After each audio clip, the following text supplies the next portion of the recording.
पहले सिंधु का पानी ना देने पर सांसें बंद कर देने की धमकी दी, फिर पानी के लिए गिड़गिड़ाया और उसके बाद फिर हाथ काटने की धमकी, और अब परमाणु बम की गीदड़-भभकी। पानी के लिए छटपटा रहे पाकिस्तान की तड़प जल बिन मछली जैसी हो गई। गला ऐसा सूखा है कि क्या कहना, कुछ नहीं सूझ रहा है पाकिस्तान को कि क्या करें। तभी तो एक बार फिर से पाकिस्तान के लिए बातचीत करने की मिन्नतें की जा रही हैं, तो दूसरी तरफ जंग की खुली धमकी दी जा रही है। देखिए स्पेशल।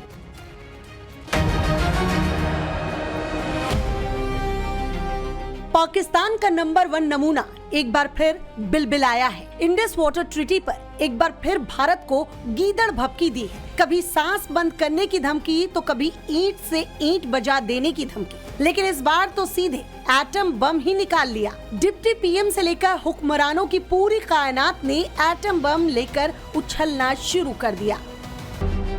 मामला यह है कि ऑपरेशन सिंदूर के बाद से पाकिस्तान बिना पानी के तड़प रहा है। न पीने को पानी मिल रहा है, न खेती बाड़ी के लिए। हालात ऐसे हैं कि फसलें खराब हो गई हैं, लेकिन फिर बात तो वही है, आतंकी हरकतों से बाज नहीं आने का नतीजा पूरा मुल्क भुगत रहा है। अब इन नमूनों को कौन समझाए कि एटम बम इनका पाव किलो का बम नहीं और न तो बच्चों के खेलने का सामान है। दरअसल पानी भरने की किल्लत से परेशान पाकिस्तान ने इस्लामाबाद में एक तथाकथित इंटरनेशनल सेमिनार का आयोजन किया, जहां पूरी मुनीर ब्रिगेड से लेकर शहबाज एंड कंपनी का जुटान हुआ। सबको एक ही टास्क सौंपा गया, कौन कितना ज्यादा गीदड़ भभकी इंडिया को दे सकता है। लेकिन आवाम ने पूरी पोल पट्टी खोल कर रख दी। रही सही बात जंग के मैदान की, तो एक बार नहीं कई बार पाकिस्तान को भारत ने उसकी औकात दिखाई है। हालांकि पाकिस्तान के कुछ समझदार लोग दबी जुबान से ही सही, लेकिन शहबाज मुनीर को सही सलाह दे रहे हैं। बात बात पर एटम बम की धमकी देने वाले मुल्क का सच कौन नहीं जानता। आवाम के पास बेहतर जीने का ऑप्शन तो छोड़ो, बेसिक जरूरतों को पूरा करने के लिए भी रोज जंग लड़नी पड़ती है। एक तरफ आवाम है जो दाने दाने के लिए ललायित है, दूसरी तरफ मुनीर गैंग जैसे अफसर की औलादे हैं जिनका मंथली पॉकेट खर्च ही इतना है जितना किसी आम पाकिस्तानी की पूरे साल की कमाई नहीं, और वो पाकिस्तान पानी पर एटम बम की धमकी दे रहा है। Bureau report, times now Navbharat. कहते हैं कि जंग हथियारों से नहीं बल्कि हौसलों से लड़ी जाती है, लेकिन ये आधा सच। पूरा सच ये है कि हौसले के साथ ही जवानों के हाथों में आधुनिक और घातक हथियार भी उतने ही जरूरी है। आने वाले दौर में भारत कैसे दुनिया में अपनी ताकत, काबिलियत और हैसियत का परचम लहराने वाला है, आपको विस्तार से आज बताने वाला। लेकिन पहले वो खबर जो आपका सिर्फ फक्र से ऊंचा कर दे।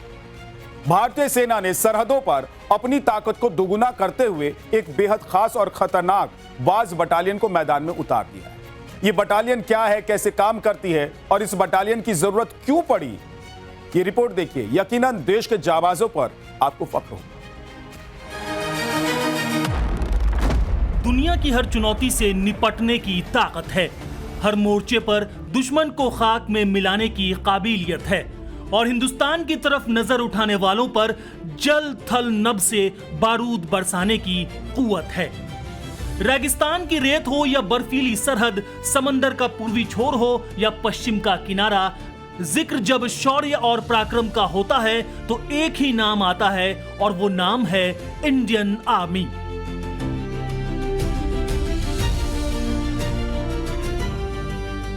जिसकी बढ़ती ताकत की तस्दीक ये तस्वीरें कर रही हैं, जो देश की सबसे नई बटालियन की है। नाम है बाज बटालियन। भारतीय सेना ने एक नया और पूरी तरह समर्पित स्पेशलाइज्ड कैडर बनाया है। सेना के पास मौजूद सभी बड़े और आधुनिक ड्रोन्स की कमान अब इसी कैडर के हाथ में होगी। रूस, यूक्रेन, ईरान, इजराइल और मिडिल ईस्ट के संघर्षों ने यह साफ कर दिया है कि आधुनिक युद्ध में ड्रोन कितनी बड़ी भूमिका निभा सकते हैं। इसी रणनीति को भांपते हुए भारत ने बाज बटालियन को रणनीतिक रूप से तैयार किया है। पूर्व army chief general Upendra Dwivedi ने रिटायरमेंट के दिन सेना को और ताकतवर बनाने का फ्यूचर प्लान के बारे में बताया। रुद्र ब्रिगेड, बाज बटालियन, अश्नी ड्रोन प्लाटून जैसी नई यूनिट्स इसी दिशा में कदम है। वैसे तो ड्रोन उड़ाने और अटैक करने में हमारी सेना पहले से ही एक्सपर्ट है, बावजूद इसके सेना को अलग से बाज बटालियन बनाने की जरूरत क्यों पड़ी? आइए इसे भी समझ लेते हैं। मौजूदा दौर के युद्ध में ड्रोन की भूमिका लगातार बढ़ रही है। हाल के युद्धों में रिमोटली पायलटेड एयरक्राफ्ट का जमकर इस्तेमाल हुआ। खास तौर से निगरानी, टोही और सटीक ऑपरेशन में आरपीए का इस्तेमाल लगातार बढ़ रहा है। सेना का जोर भविष्य के युद्धों में ड्रोन आधारित क्षमता बढ़ाने पर है। मौजूदा आरपीएफ फ्लाइट्स व्यवस्था सीमित क्षमता वाली थी। बढ़ते ड्रोन बेड़े के लिए समर्पित विशेषज्ञ कैडर की जरूरत महसूस हुई। इसी जरूरत को देखते हुए बाज बटालियन का गठन हुआ। रूस यूक्रेन से लेकर अमेरिका और ईरान की जंग और देश के हालिया सैन्य अभियानों तक ड्रोन ने साबित कर दिया है कि भविष्य की लड़ाई सिर्फ टैंक, तोप और लड़ाकू विमानों से नहीं जीती जाएगी। अब दौर हमले से पहले ही दुश्मन के खात्मे का है। इसलिए देश की सेना का फोकस अब बड़े लेवल पर ड्रोन डेवलप करने पर है। 2 साल पहले भारतीय सेना के पास मात्र कुछ 100 ड्रोन थे, जो अब बढ़कर 50,000 से ज्यादा हो चुके हैं और आने वाले 2-3 साल में ये संख्या और दोगुनी हो सकती है। भले ही सेना प्रमुख जनरल उपेंद्र द्विवेदी रिटायर हो गए हैं, लेकिन जाने से पहले उन्होंने भारतीय सेना के फ्यूचर प्लान पर मुहर लगा दी है। सेना के सूत्रों ने बताया कि बाज बटालियन बॉर्डर पर निगरानी, ड्रोन युद्ध की तैयारी, संवेदनशील इलाकों में ऑपरेशनल तैयारियों और फ्रंट लाइन यूनिट्स के साथ ही इंटेलिजेंस सिस्टम के बीच बेहतर तालमेल को मजबूत करेगी। युद्ध के हालात में बाज बटालियन कैसे दुश्मन के छक्के छुड़ाएगी, ये भी जान लीजिए। बाज बटालियन सीमा पर दुश्मन की गतिविधियों पर 24 घंटे और 7 दिन निगरानी रख सकती है। दिन रात और खराब मौसम में भी ऑपरेशन की क्षमता के साथ ही दुश्मन की गहराई तक टोही और खुफिया जानकारी जुटाने में सक्षम है। सैनिकों को जोखिम में डाले बिना निगरानी मिशन संचालित करना और दुश्मन के बंकर, हथियार और मूवमेंट की रियल टाइम लोकेशन उपलब्ध कराना भी इसकी खासियत है। आर्टिलरी और मिसाइल हमलों के लिए सटीक लक्ष्य उपलब्ध कराने के साथ जरूरत पड़ने पर टोही ड्रोन के जरिए सटीक हमला भी कर सकती है। खास बात यह है कि कमांड सेंटर तक लाइव वीडियो और रियल टाइम डेटा पहुंचाने से लेकर दुश्मन के एयर डिफेंस, कमांड पोस्ट और लॉजिस्टिक्स पर नजर रखने में भी सक्षम है। आपको बताते हैं कि आखिर इस बटालियन में कौन कौन से हथियार और ऐसे कौन कौन सिस्टम हैं जिससे दुश्मनों का बचना मुश्किल नहीं बल्कि नामुमकिन है।